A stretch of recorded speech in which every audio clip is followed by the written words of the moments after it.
반갑습니다. 소개받은 최동준입니다. 이렇게 좋은 행사와 이렇게 그 기회를 제공해 주신 관계자분들께 감사 말씀드리고 시작을 하겠습니다. 제 주제는 인공지능은 어디에서 공부를 할까입니다. 사실 이제 앞서 오 박사님 설명을 좀 들으면 피노키오가 나왔잖아요. 근데 이제 피노키오는 너무 귀엽고 생각만 해도 이렇게 무섭진 않은 것 같아요. 근데 뭐 오늘 주제는 막 좀 무섭잖아요. 뭐 혹시 피노키오가 아닌 다른 주제가 나왔다면 프랑켄슈타인이 나왔을 수도 있고, 터미네이터가 나왔을 수도 있는데요. 이제 차이점은 이건 것 같아요. 우리가 제어할 수 있느냐, 제어하지 못하느냐. 제가 말씀드린 캐릭터들의 특징은 좀 그런 부분들이 있는 것 같은데, 생활 속에서 벌써 로봇이 식당에서만 해도 배달 로봇 많이 보셨을 거예요. 그러니까 배달 로봇도 뭐 인공지능이 있다고 얘기합니다. 그리고 이제 보도자료 한번 찾아보시면 뭐 네이버 이제 N사 건물 같은 경우는 로봇이나 건축물 인증을 받았어요. 그러니까 사람과 로봇이 같이 공존할 수 있는 건축물에 대한 인증도 이미 나와 있습니다. 그 로봇은 당연히 인공지능이 있을 것이고요. 그 로봇이 다니는 어떤 뭐 골목이나 문에 제약도 있으면 안 돼요. 그래서 이제 베리어 프리라고 해서 예전에는 장애인이 다니는데 문제가 없게, 장애인이 책을 읽는데 문제가 없게 이렇게 했다면 지금은 이제 로봇이나 건축물 인증까지 나온 상황입니다. 그러니까 사람과 로봇이 공존하는 것은 이제 이미 그렇게 되어 있고요. 식당만 해도 떡볶이 배달도 로봇이 해주고 있고, 뭐 판교에 가면 로봇이 커피도 만들어주고 그렇습니다. 그런데 이제 아까 잠깐 이제 구영현 교수님은 또 자비스를 얘기를 하셨어요. 자비스는 어벤져스 매니아인데 자비스는 한 번도 본 적이 없는, 얼굴을 본 적이 없는 것 같아요. 그래서 이 인공지능의 형태도 이렇게 뭐 로봇이나 이렇게 뭐 또는 여러 가지 형태로 뭐 R2D2라든지 저희가 기억하고 있는 캐릭터의 인공지능이 있는가 하면 이렇게 눈에 보이지 않는 자비스와 같은 인공지능도 있을 것 같습니다. 그런데 인공지능의 학습은 이 두 개를 구분할 필요는 없다고 생각해요. 왜냐하면 이제 네트워크가 있기 때문이죠. 영화에서 터미네이터가 나왔을 때는 터미네이터가 2000년 전에 나왔을 거예요. 사람이 막 돌아다니면서 그때그때 학습하고 그때그때 배워서 대응했다면 지금은 온갖 것들이 이제 IoT나 네트워크로 연결되는 시대이기 때문에 네트워크를 이용하면 얼마든지 인공지능이 실시간으로 학습할 수 있습니다. 사전 학습을 할 수도 있고 현장 학습을 할 수도 있고 현장에서 부족한 게 있다면 추가적으로 학습할 수도 있을 겁니다. 이제 인공지능은 네트워크로 공부를 하기 때문에 이제 스터디 카페나 도서관을 갈 필요는 없을 겁니다. 그러면 학습 자료를 어디에서 확보하느냐, 이것부터 지금 제가 말씀을 드리고 싶습니다. 인공지능은 인강을 들어요. 그러니까 인터넷으로 학습을 받습니다. 챗 GPT를 특정해서 말씀을 좀 드리자면 챗 GPT는 수백만 개의 웹사이트에서 자료를 수집해서 학습했습니다. 수백만 개의 웹사이트는 약 40개의 언어로 만들어져 있고 웹사이트, 블로그, 뉴스, 뭐 이제 그리고 혹시 아시는지 모르겠는데 아주 예전 사이트들을 모아놓은 이제 아카이브 사이트가 있어요. 예전에 없어진 사이트를 조사할 수 있는 사이트들이 있는데 그 사이트에 있는 아주 오래된 웹사이트까지 학습을 했습니다. 결국은 이제 네트워크로 학습할 수 있는 게 현재 한계인 부분이죠. 그러니까 어떤 자료나 정보가 네트워크로 접속할 수 있다면 이용할 수 있을 것이고 네트워크로 접속할 수 없다면 이제 학습하는데 어떤 뭐 추가적인 노력이 필요할 거라고 생각됩니다. 그렇다면 이제 이 학습은 네트워크로 하는데 네트워크로 하는 방식은 원격으로 현재는 공개된 웹사이트에 접속을 해서 데이터를 수집하고 학습하는 이런 방식입니다. 조금 더 구체적으로 좀 들어가면 웹사이트의 자료는 이렇게 메커니즘을 설명을 좀 드리자면요. 웹사이트는 우리가 들어가서 보면 이미지가 있고 텍스트가 있고 첨부 파일이 있습니다.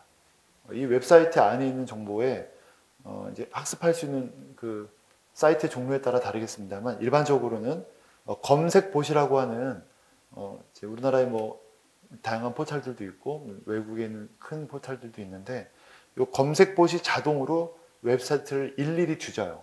계속 뒤집니다. 그러니까 한번 색인했다고 끝나는 게 아니라 또 계속 뒤지고 또 뒤져요. 그 웹사이트에 변경사항이 있는지 없는지를 체크하고 변경사항이 있다면 업데이트해서 학습 데이터를 버전을 올립니다.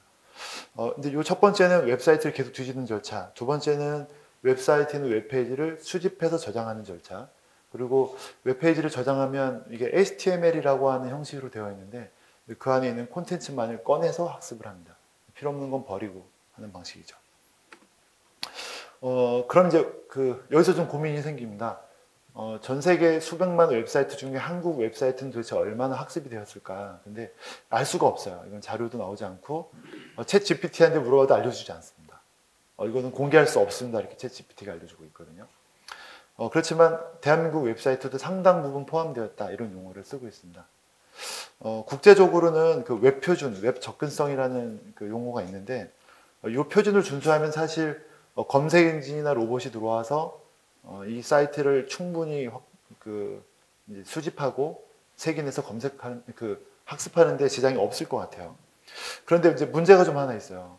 그 외국의 사이트들은 정말로 웹페이지예요. 하나하나가 웹페이지여서 HTML이라고 하는 웹페이지가 파일명이 아예 이 페이지의 성격과 이름을 나타내고 있습니다만 우리나라의 웹사이트들은 약간 게시판처럼 되어 있어서 이제 저희가 이제 치고 들어가는 URL을 도메인 정도를 URL이라고 한다면 URI라는 개념은 정확하게 식별하는 개념인데 뒤에 이제 뭐 물음표가 들어가고 이제 게시판 번호가 들어가고 또 게시물 번호가 들어가고 해서 콤마에 이렇게 물음표가 들어가면서 특정 페이지를 타고 들어가는 방식입니다. 이게 어떤 특정 페이지를 딱 지칭하는 용어가 아니라 코드화되어 있어요. 그래서 이거를 이제 기계가 인식하거나 또는 인공지능이 학습하는 데는 좀 지장이 있습니다.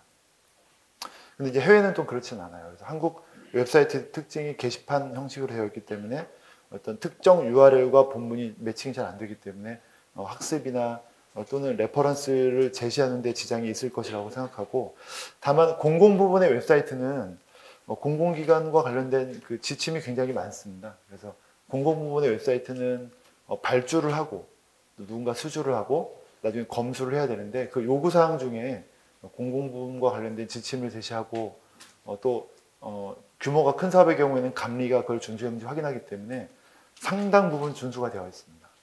그렇지만 민간 부분의 웹사이트는 자율적으로 만들어서 운영하고 누가 검사를 받거나 또는 누가 확인해 주지 않기 때문에 친화적이지 않은 경우가 굉장히 많습니다. 그래서 공공 부분 대비 민간 부분의 웹사이트는 검색 엔진 친화적인 작업을 하면 동시에 인공지능 친화적인 작업을 한다라고 생각할 수가 있겠습니다. 다만 이제 또 제가 생각했던 추가적인 문제는 이 부분이에요. 한국에서만 사용되는 문서 포맷이 있습니다. 아래 한글인데요.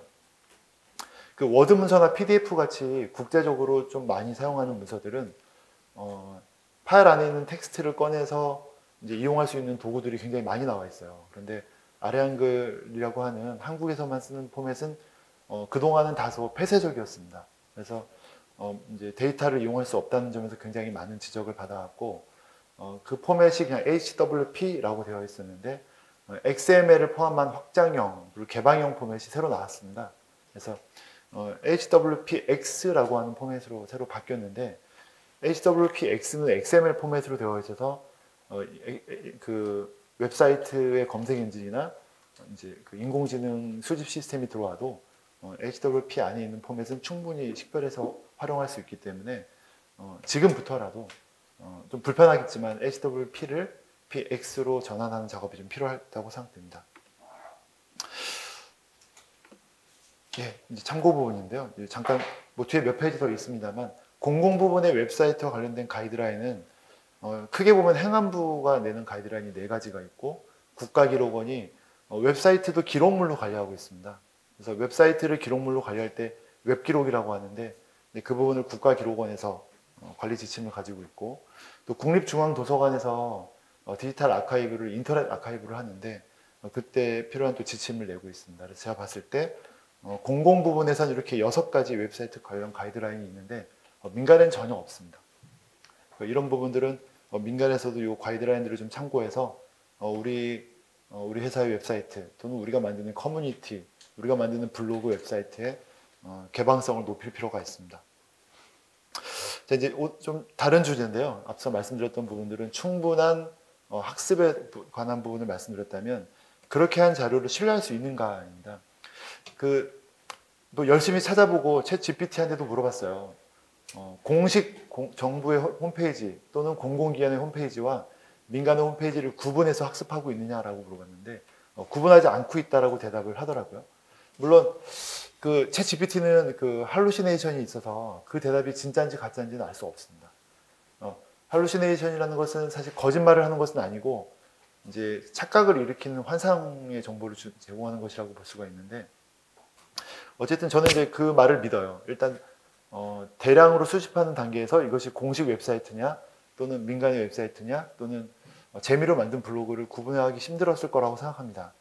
그래서 일단 기본적으로 공신력 있는 기관의 웹사이트와 개인 블로그를 인공지능을 준비하는 분 또는 인공지능의 학습을 준비하는 분이라면 구분할 필요가 있다고 생각합니다. 예를 들면 그 법령 정보나 지침이 필요하다면 법제처나 해당 정부 부처의 웹사이트를 이용할 텐데 법령 정보는 사실 친절하지 않거든요. 그 어떤 규정만을 알려주고 이제 끝난다면 네이버 블로그나 각종 블로그에 가면 티스토리에 가면 그 법을 해석해 주시는 분들이 되게 많아요. 근데 이걸 과연 인공지능이 학습해서 저희가 원하는 질문을 했을 때 그 대답이 튀어나왔을 때 맞을 거냐? 이건 사실 뭐 알 수 없습니다. 전문 자격자인 변호사가 대답을 한 정보를 학습한 것인지 아니면 그 분야에 오래 일했던 분이 본인의 경험으로 쓴 것인지는 알 수 없기 때문에 한계가 있습니다. 또한 시간의 흐름에 따라 변하는 콘텐츠가 있을 수가 있습니다. 좀 전에 말씀드렸던 법령이 대표적인 부분인데 이제 수백만 개의 웹사이트를 수집하다 보면 이걸 반복하다 보면 법령 정보가 변경되는지 여부를 즉시 파악하는 데 좀 많은 어려움이 있을 겁니다. 요즘은 많이 사용하고 있지 않습니다만 그 RSS 피드라는 정보가 있습니다. 데이터에 중심을 두고 데이터만 가져가는 기술인데 검색 엔진들이 이 웹사이트의 변경사항을 파악하는 데 사용되는 용도로 많이 사용됩니다. 그러니까 인공지능도 이런 관련된 부분들을 많이 활용할 수 있어야 된다고 생각합니다. 그 웹사이트가 기본적으로 준비해야 되는 것은 뭐 이제 예를 들면 로버텍스트라든지 사이트맵, 뭐 메타 태그 이런 부분들이 있는데 좀 전에 말씀드렸던 RSS라고 하는 좀 다소 옛날 기술이지만 그 기술을 지금 활용한다면 웹사이트를 일일이 색인하지 않아도 변경 사항을 점검할 수가 있겠습니다. 이렇게 한다면 조금 더 갭을 줄이고 신뢰성을 높일 수가 있습니다. 이제 오늘 이제 주제가 이제 인문학과 관련된 부분이어서 이제 추가적으로 하나 좀 말씀드리면 그 민간의 대표적인 콘텐츠는 지역 문화라는 게 있습니다. 전국에는 지방 문화원이 있고 지방 문화원에서 지역 문화와 관련된 각종 자료들을 발간하고 있습니다. 근데 이 해당 자료들이 그 ISBN에 등록되지 않는 자료가 많아요. 그래서 지역 문화는 현재 제 생각으로는 네트워크로 접속해서 확보할 수 있는 데이터가 많지 않습니다. 그렇다면 이제 지역 문화 같은 경우는 민간에서 운영하는 사이트가 많을 텐데 민간 중에서도 신뢰할 수 있는 사이트가 있습니다. 예를 들면 한국학중앙연구원이 운영하는 향토문화 전자대전 같은 경우는 그 전국적으로 데이터베이스를 구축을 해서 전국의 지역문화 정보를 담고 있습니다. 또한 그 한국문화원연합회가 운영하고 있는 지역의 문화라는 사이트는 모든 집필에 박사나 교수님들이 참여를 하셨어요. 그러니까 박사급, 교수급들이 집필한 콘텐츠가 공개되어 있는 사이트, 이런 사이트는 저는 신뢰성이 높다 이렇게 말씀드릴 수 있다고 생각됩니다. 다만 그 이외에 개인이 운영하는 블로그나 어떤 뭐 소셜 미디어에서 데이터를 학습해서 가져간다면 이 부분 신뢰성이 떨어진다고 볼 수가 있는데 뭐 제 생각입니다만 이렇게 신뢰성 있는 사이트는 굉장히 소수일 것 같아요. 소수이고 이제 챗 GPT와 같은 인공지능이 학습할 수 있는 사이트는 신뢰하지 못하는 또는 검증한 적이 없는 콘텐츠가 대다수일 거라 생각하기 때문에 이 문제는 학습을 하는 인공지능 쪽에서도 조금 더 이제 고민이 필요한 부분입니다만 저 역시 인공지능의 품질을 향상하기 위해서는 뭔가 웹사이트에 어떤 정보를 더 추가로 정보를 제공을 해줘서 인공지능이나 검색 엔진이 식별할 수 있게 해주는 부분도 필요하다고 생각합니다.